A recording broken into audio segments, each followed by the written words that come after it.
Yeah, I would say yes. Like I'm right now, because I did the guitars with red and white, like because I was trying to attract attention to the 80s, which was very flashy. And right now, I've been working with a number of people, and I actually am working with Escape the Fate. Me and Maddie are working on a guitar together, and I like a lot of music that transcends.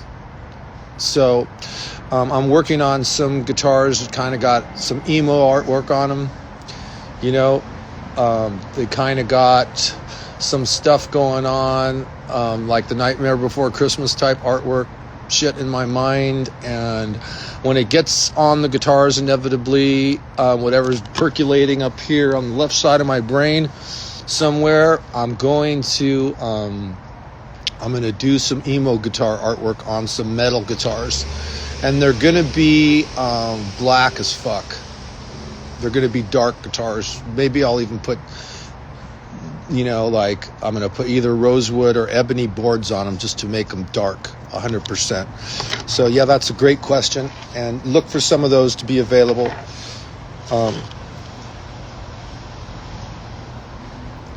Yeah, and hi Christina, what's up? And so I am going to stay on a little while. I'm going to answer a few questions. I'm really tired, and I haven't done my makeup, but I'm kind of having a slow lunch, and I kind of got to recenter because NAMM wiped me out. I was really freaking tired, and I'm still tired. And I didn't get sick, though. Some of my friends got whatever, version of COVID that they are talking about. So, but I didn't. I feel pretty good. I got a good night's sleep. And I'm having lunch out here in beautiful Orange County, and I haven't finished it yet. But I am on right now. And I want to mention some of the people at NAMM that I owe a lot to. Hopefully it'll get around. My friend Jimmy, I want to thank him because he runs the Grand Theater. He's the promoter there, and he took good care of me. I saw Lorraine from Femme Fatale, I had so much fun talking and hanging with her. We did pictures. I'm not going to, this isn't from most important to last important. This is going to be everybody. So I'm so happy to see Sherry from Riot Stitch. So go check out her line of clothes. She makes the ultimate best stuff all by herself. And she is got the energy, some kind of superwoman with a cape or something. She's an awesome person. And me and Dave from Megadeth, we had a great time together. I was happy to spend time with him and Pam, and that was wonderful. And so I got to see Grace. I think she might be on right now. She's my friend, and we're building a cool relationship, and she plays in a Wasp tribute. And I got to see a whole bunch of other rock stars. I don't want to name their names because someone will tell them, hey, man, Johnny's talking about you, man. He's talking shit. But you get the picture. And so I just want to say that I really had a great time with all. And then, wait a minute. I'm forgetting a couple things. I guess I could talk about that later. But some wild stuff happened too. And but it's all right because we all got home safe. But yeah, I wanted to do that. And I wanted to answer questions. And I'm probably going to go right now, but let's have a question or two. Got 5 people here. Yeah, you guys too. I have to say that you guys were hanging out with me, and that was fun at the Hilton, and that everybody was there too. So, and that ended and then sort of morphed into today. So.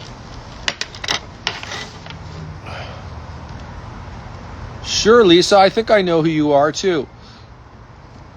So you'd like to collab on it for one of my guitars? I think that would be great. As a matter of fact, you should text me, or you could just Instagram me an idea, and maybe we can do a collab. I love your work, and I've been following you for a while. So, and artists stick together. So I'm totally down for some kind of collab if you want to do it in the future. Just hit me up, and we'll work on it.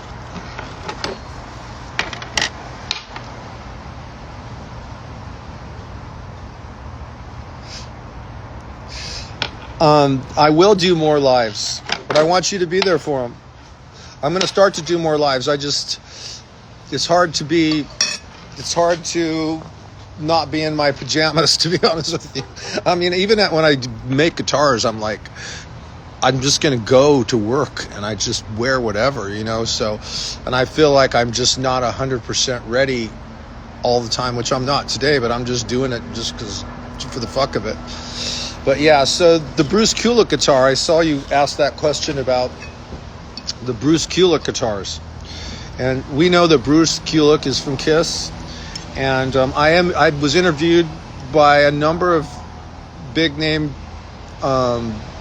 publications about Bruce and I's collaboration. And I started working with Bruce on guitars 5 years ago, and me and him were talking about it. And I'm going to go ahead and give some details about myself. So I've been a guitar collector for lots of decades, and I keep telling people that I've owned 1,500 guitars. And over a number of decades, it isn't that hard to buy and sell that many guitars. But I did become known as a guitar collector in the world of ESP guitars. I also, previous to that, had collected Les Pauls, so I was known in the community of Les Paul people. And what I was known for is the 80s guitars that I always had. I always had expensive 1980s guitars, and many of them were ESPs during the era when they would sponsor Kiss. So I owned a lot of Kiss guitars, and inevitably me and Bruce became friends, and then we had this passion for vintage. And so Bruce from Kiss and I started talking about my vintage guitars that I owned at the time, and then we started sending guitars back and forth to each other because we're nutcase collectors. And so after I did that for a while, I said, you know what, I sent him an AXN, and he played it live or something, and then he liked a lot of things about it, but the neck was just too fat. I was doing big necks at that time on certain guitars because they were more Lynchy kind of, George Lynchy kind of necks, and Eddie Van Halen kind of fatness type. So me and him started working on a guitar with a slight variation on the neck profile. And I will say that you can look at the interviews that are of me on the internet. They're on YouTube or wherever, because I was interviewed by a bunch of, on Blabbermouth and shit like that. So me and him refined his neck profile that he likes the most. He likes this certain neck profile that is so 80s that it's sick, because it's like a Wizard Ibanez profile mixed between like a Vandenberg PV mixed with a early Charvel from Glendora years, mixed with. We refined it all the way down to ESP era, 85 on the dot year with ESP guitar production. And then we bounced some guitars back and forth between his place in Henderson, Nevada. I sent him guitars, and we talked about specifications back and forth, and then me and him bitched at each other about what he liked and didn't like about this or that. Now we're great friends, and I'm making his guitars. He's going to put out to sell to fans, and so they're AXN guitars, but with Bruce specifications. Bruce from Kiss. So that's what's going on with that. So we did two guitars that have the Asylum bass from the Kiss album Asylum, which is the first album that Bruce did with Kiss. And so it has his face, kind of a Beatlesque graphic, and I put it on two guitars that he owns right now. And he's been playing those live, and so Bruce Kulick and I are still chasing tone together, and we're making guitars together. And some people have actually, funny thing is there's a couple of guitar makers out there that it's always some gossipy shit, right? Some wildness goes on in people's minds. So there's these other two guitar guys that Bruce uses to repair his guitars in Vegas. And they tried to because they had one of my guitars in the shop when Bruce was touring or whatever he was doing with my guitar, and then they took pictures of it in their shop, and they tried to claim that they made the guitar and everything when it's AXN, and it has AXN logos on it, and did some posts. And Bruce sent them to me, and he was like laughing. He was like, how about these guys are trying to skim some off the top of my name, and like, or whatever he told me. Like, he said, he's just ignoring this stuff, but there's always something. Or, in essence, what they did was try and say they designed the guitar. So and I'm not promoting it all that much because it's just a thing going on, but I developed Bruce Kulick's line of guitars, and I'm manufacturing them right now, and I designed them, and I QC'd everything that's going on with it, and it's my guitar. So if anything else gets out about those Kulick AXN guitars, I'm doing them. I mean, I've got a neck I'm working on now, so at this moment. So yes, I did the Kulick guitars, and look for the interview on Guitar World. I've got it posted in my bio up here. I think it's up there, right? On the top of my profile. If you click the link, it sends you to the article. So I've got interviewed by Guitar World, which was wonderful, because I never was a guitar hero in the 80s, and I always wanted to be in Guitar World magazine and guitar player, but I didn't make it. So now I did as a guitar maker. So I feel like I checked the box off, on my bucket list. And I did. I checked off a bucket list with the Guitar World interview. Maybe I should put this up. Yes, I checked off my bucket list. I was in Guitar Player magazine. Yep, it worked. But yeah, that's what happened with that. So I'm on here for a while. I'm going to a couple more questions, and then I'm going to bail. Cool, dude. Thanks, man. Heartland Pickups. What's up, dude? Ask me a question. Tell me what humbucker you make.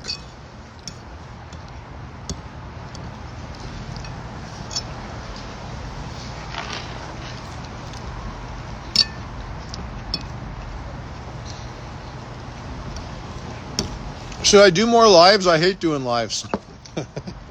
I might do more lives.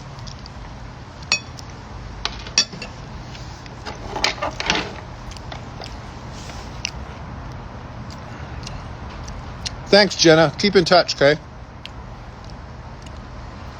Yeah, cool, man. I appreciate all the comments. I do. And you're right. The SuperStar, my SuperStar guitar, Model 3, is all that. And again, I really came on to talk about that because I designed that Holoflash guitar with Annie from the band Trashy Annie, and that AXN SuperStar Model 3, which if you're looking at this right now, you want to go online and you want to check out my AXN SuperStar Model 3 page, okay? And it's going to talk about that body shape. It's going to talk about the neck, the headstock, and everything on that guitar. But one thing I can tell you is that when I designed that Holoflash guitar for Annie from Trashy Annie, she's a girl, and I know how big that body is. It looks cool because it's like the same body style that Nikki Sixx uses, right? So it's my SuperStar. And I did some things already when I designed the body to make it comfy on you, but it's a big chunk of wood, and it can weigh a lot.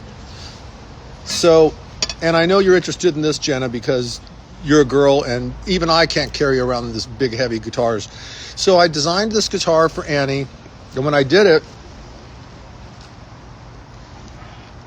I really sat there and I decided, how heavy it should be, within what range it should be. And I almost was like, well, she could probably carry around this or that. But what I did was I went and picked this great chunk of basswood and made that body out of 2 pieces of basswood that were super light. And I had already made some guitars from it, so it had this magical kind of tone thing going on with it. It was really heavy. It was just MIDI, and I could get treble out of it, out of the wood, and so I made her guitar out of that. And then with the maple neck, which is the maple I had was semi-light too. The guitar, I don't even know what it weighs. I don't even know, the real weight, but it's super light, and it has 6105 frets on it, which are a little bit lighter, and it has a 12-inch radius on the neck, which is not quite as flat as my other guitars. And so I did two things different. I put little lighter frets. I put not as fat frets on it. And I made the radius, which is the flatness of the neck, a little bit not as flat as, because really my AXNs have the biggest, fattest frets you could possibly get on them, and a super flat fretboard, 15-inch radius. But that's really hard to, you're doing that because you're playing a lot of leads and you have strong fingers, and it takes a lot to do like an F chord at the first fret, and get all the notes when you have super big, giant, fat frets.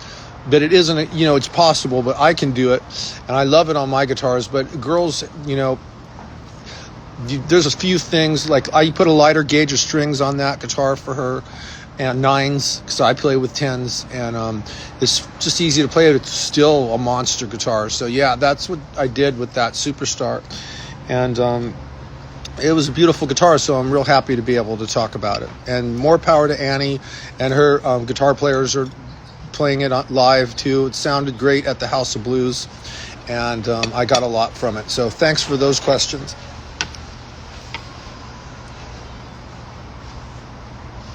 Cool Metal Man Chip, that's a great question, dude. And don't hesitate to ask any more detailed questions about BC Rich, because I did do some body styles that were similar to the Rich stuff, and I like it a lot. I like some of the big guitars. I like what what's that guy's name that really does the custom shop BC Rich stuff? He's a luthier. I forget his name, but he designed the BC Rich guitars and made them for years, but he also makes his own guitars, and he uses a BC Rich Warlock shape, and he does really good with it. And so that part of the market for people that love BC Rich, and I love BC Rich too. I mean, I love a lot of the shapes that were purely the 80s, but I think that's pretty much he makes great guitars, in other words, this dude that's doing the BC Rich stuff. And I want to remember his name. He's an older dude. He's been there. He designed the guitars for Rich in the 80s. But I think he's got that well covered. And his guitars are like $10,000 or something. So he's already doing a good justice to that. So I would recommend you go look up his brand of guitars, and you'll find out. If I think of his name right now, I'll tell you. But so I don't plan to do any, but I am going to do another. This year I'm working on a new body shape, but it's going to be more like a Motley Crue guitar body shape, to be honest with you. So, and I'm not going to do any BC Rich type body shapes, but there are going to be some cool things that are coming that you should watch out for. Ramona Jet, I love you. I'm glad you visited. So you're a wonderful Instagram influencer, and I always enjoy your posts too. Keep it up. Plus, you know a lot about the 80s, dude, and I really like that. So thanks for being here to visit with me. Let's see, what do we got? Anything you can think of and build to your own specs. Okay, that's cool. That's great. I did the last 3 years I've been working with Seymour Duncan pickups, and I was lucky enough to have MJ do my pickups. So, because they're custom shop. And that's the tough thing about being a guitar luthier and having to compete with, every name under the sun is that I'm only putting the best shit in my guitars. I'm putting custom shop Seymour Duncan pickups in my stuff.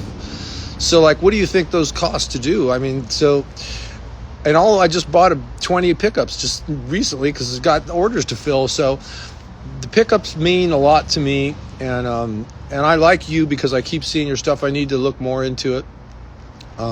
So I'm probably going to stay with Seymour Duncan for the next run of couple years maybe. And I am thinking about a few things because I'm pretty much influenced by a number of some metal, like I'm exploring,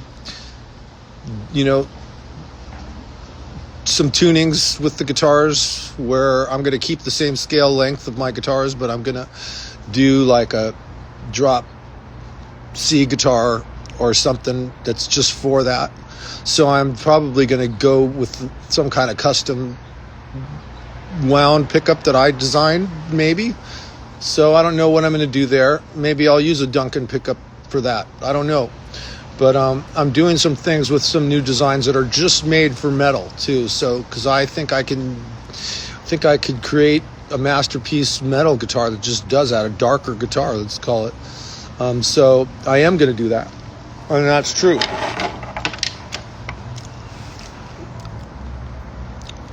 Bumblefoot, is that you, dude? How you doing? So this year I am going to do those guitars, but I'm pretty much going to, since I kind of feel like the shapes, I have two shapes of guitars, and I really do think that everybody should own an AXN. I think that I'm going to probably stick mainly to exploring the same territory that I'm in right now, because I kind of did reach a certain amount of notoriety for the guitars that are there, that exist, that I did. The AXN guitars, of course. And I'm going to be back to basics for the next... Took me... The business is 7 years old, maybe 10, and it was in my head. The guitars I'm doing now are like this little nucleus of shit that was on one side of my head for a long time before I actually started my own brand. And so it was like this little nucleus of an idea, and it kind of reverberated around in my brain for 3 years. And then after a while, I went and I was like, I'm already a luthier and I'm a guitar player. I'm going to make this brand go. So I took the ideas that I had for these two body shapes and I carried it forward. And then people noticed, and some of the rock stars I know liked them a lot, so they played them. So that's kind of what was the story behind me, is that I just kind of did what I liked, and then other people liked it.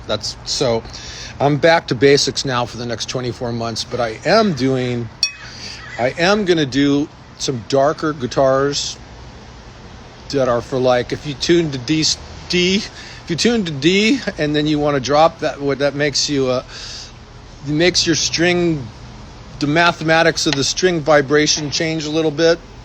And so if you're not using a drop pedal to do that, like, you need a guitar that kind of has it holds string tension really good, and maybe you use woods a little bit different, vibrate the string a little faster. So I am going to do dark guitars, but it's going to be late 25, and I'm going to stick to the two things I'm doing right now, in essence. So that's the answer to that. We do need AXN shirts. You're right. I have a new design. I just have not launched it because there's just too much. It's just too much, and I don't even know how I'm juggling all the bullshit I have to live with, to be honest with you, because NAMM wore me out. And one of my buddies, Chris Borello, told me that he got sick, and he gets sick every year when he goes to NAMM because he catches something, because he gets freaking tired. But I'm not sick, but I did sleep. But it was pretty challenging to be in 3 places at once, and I didn't even have a booth.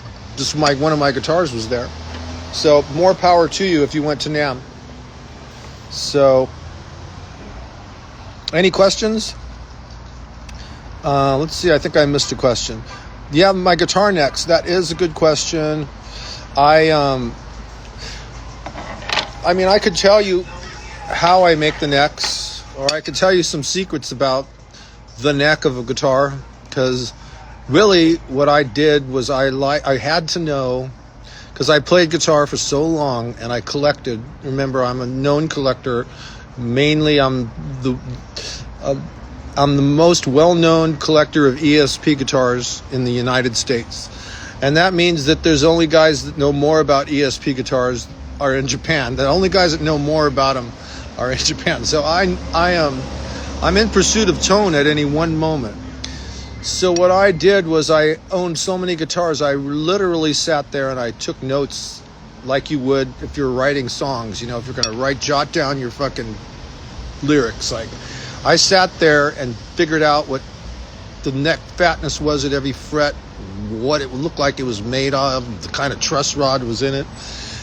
On all of my favorite guitars, the ones that really sounded great when they were being played out of a big loud amp somewhere.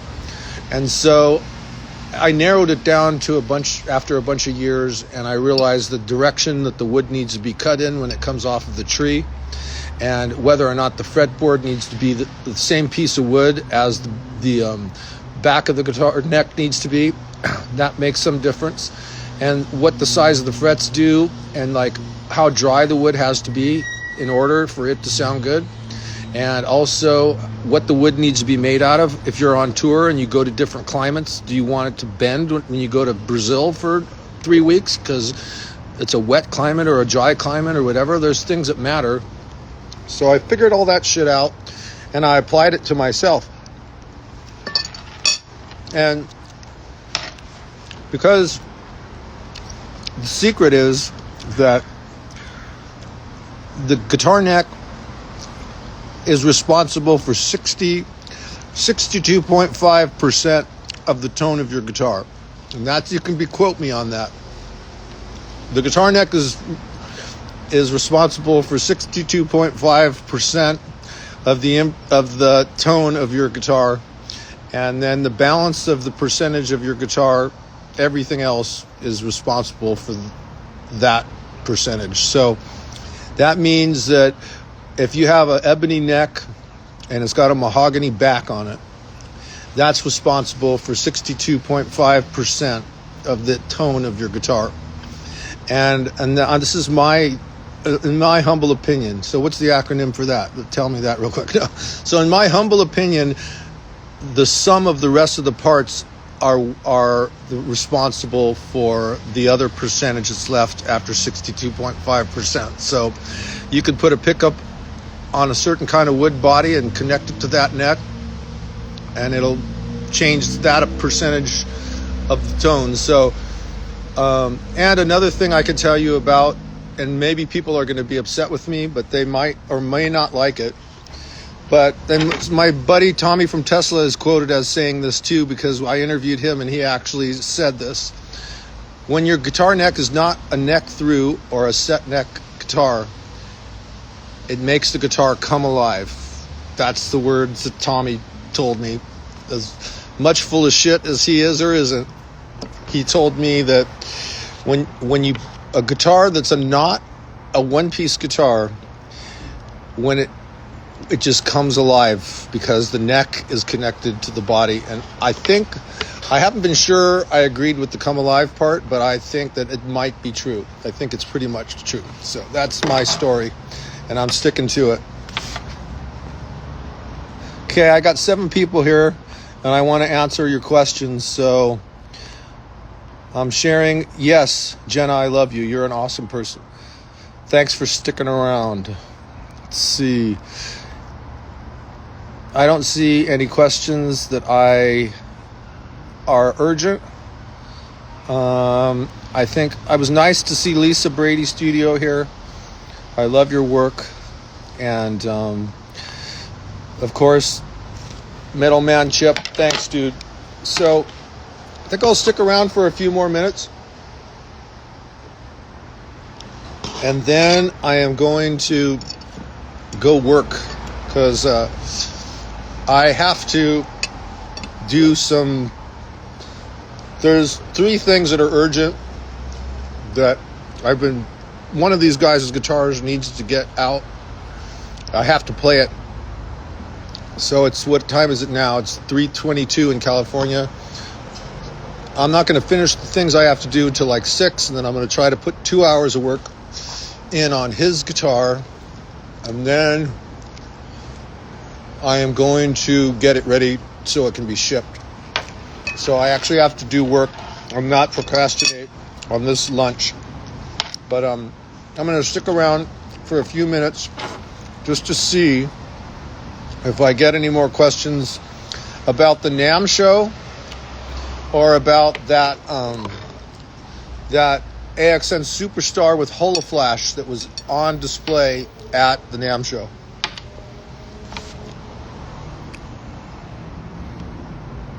Yeah, that's right. See, we discovered the same things, Jenna, and it is true. But I'm a Les Paul guy too, so I really love Les Pauls. But there is something about that, what I had said about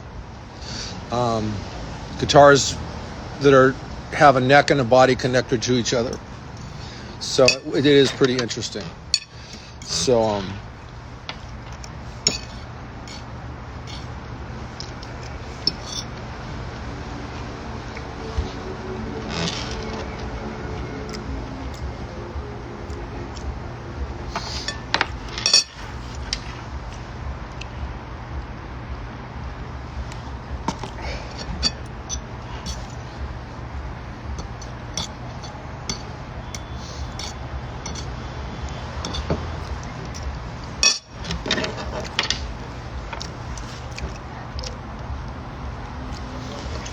it wasn't all that bad, but it was just me because I had to. NAMM was tough because it was shorter. It was a little bit, there was less, there was one less day, and then the hours, I think they changed a little bit. So in order for me to go and visit with all the people I had to visit, I had to run around back and forth with a tight time frame, and some of the gigs were at different places all at the same time. I mean, I could tell you what they were, but one time there was 3 gigs. My friends were all in it, and I mean, there was one of them was an all-star jam where there was like a bunch of people that played, like a whole bunch of famous guitarists and drummers and bass players, and all of them wanted me to be at that, right? So that was at NAMM between like 8 and 9 or 8 and 11 or something. And at the same time, there was another gig at another place 7 minutes away, and there was another gig, LA Guns, at another place down the street. So like I had to be literally 3 places at the same time. So I only caught like part of everybody's show that I could, and then I went to the next one and got an Uber. I ran out of NAMM and freaking went and got an Uber, and then rode to this other place, and then went backstage and hung out with LA Guns, and then I went back to the NAMM for some other thing. And then there was a friend of mine that was in a band that played at the Hilton Hotel for 2 hours. More than one friend did. They had a party thing going on. So I went back and forth and back and forth and back and forth, and then that was exciting. But that happened for virtually like 4 days in a row. So it just got to be, and somebody's mad at me too. I don't want to say who, but because I didn't make it to their gig, right? So what am I going to do? I could only be so many places at once, and that's what happened to me. And then I had a guitar there, and I had a couple business things to do with people, and so it just became like it is every year. It was a lot, it was a lot. So it was not stressful. It was just agenda-based. That's what it was.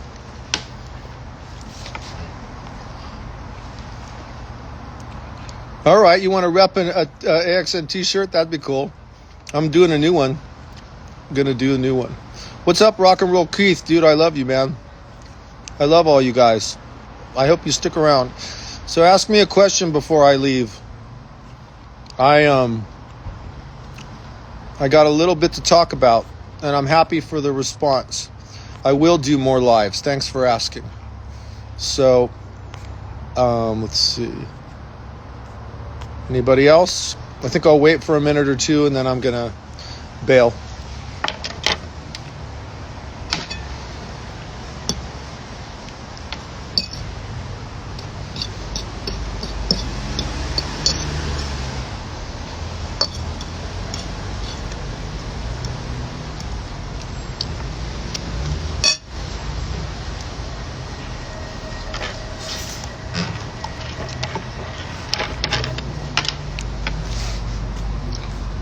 All right, you guys, this was great. If you see me doing a live, please join in and always reach out to me. I'm easy to find, and I will return your calls, or I will answer your emails at will. Never hesitate to reach out to me. And Jenna's been so wonderful. I am going to answer your question. You said, did I ever do a kill switch on a guitar? And I did do a cool kill switch at the beginning when I first did AXN guitars. I did sort of like a buckethead kind of thing going on because it was really popular at the time. And the way I did it was I had, of course, my guitars have one humbucker and just one volume knob, but I put a kill switch like on the bottom where the input jack is on the side of the guitar, not on the front part, and you could just hold your guitar and do some effects, because I kind of lift my guitars up like this when I play. It was like right there, and I like put it into the design of one of my guitars, and it worked really cool, and it did a cool effect.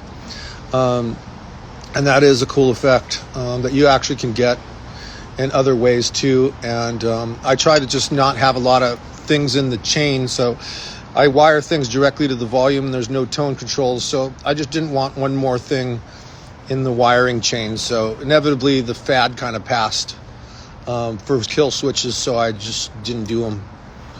I can do one, it'd be easy if someone wanted it, but I just don't do it. Dickie, what's up, dude? All right, you guys, if you're gonna either got 10 seconds to ask me a question, I'm happy to answer, but I'm gonna bail because I'm done with lunch.